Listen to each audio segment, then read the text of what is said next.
সালাম, এই সালামের ব্যাপারে আমাদের মধ্যে কিছু জানার ভুল আছে। সালাম দিলে 90 নেকি, জবাব দিলে 10 নেকি, এই জানাটা ভুল আছে আমাদের। সালাম দিলে 90 নেকি, জবাব দিলে 10 নেকি, এই কথাটা সঠিক নয়। সালামের ব্যাপারে সুন্দর সুন্দর হাদিস আছে। সহিহ বুখারীর 6227 নম্বর হাদিসের বর্ণনা, খালাকাল্লাহু আদামা আলা সূরাতিহি, আল্লাহ তাআলা আদম আলাইহিস সালাতু ওয়াস সালামকে যথাযোগ্য আকৃতি দিয়ে বানাইলেন।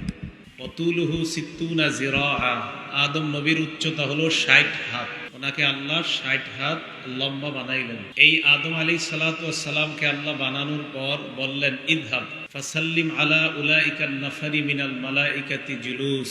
আদমকে বললেন, আদম আপনি ফেরেশতাদের কাছে যান, সেখানে ফেরেশতারা বসা, তাদেরকে গিয়ে সালাম দেন। ফাস্তামি' মা ইউহাইয়ুনাকা, সালাম দেওয়ার পর কান পেতে শুনবেন ফেরেশতারা কি জবাব দেয়। আদম আলাইহিস সালাতু ওয়াস সালাম তাদের কাছে গিয়ে বললেন, আসসালামু আলাইকুম। ফেরেশতারা জবাব দিলেন, আসসালামু আলাইকা ওয়া রাহমাতুল্লাহ। আল্লাহ পাক রব্বুল আলামিন আদম নবীকে জানায়া দিলেন, এই যে আপনি সালাম দিলেন আর তারা জবাব দিল, আপনার বংশধর, আপনার সন্তান যারা হবে, তারা একজন আরেকজনের সাথে সাক্ষাতে এইভাবেই অভিবাদন জানাবে, একজন আরেকজনকে এই বাক্যগুলোর মাধ্যমেই স্বাগত জানাবে।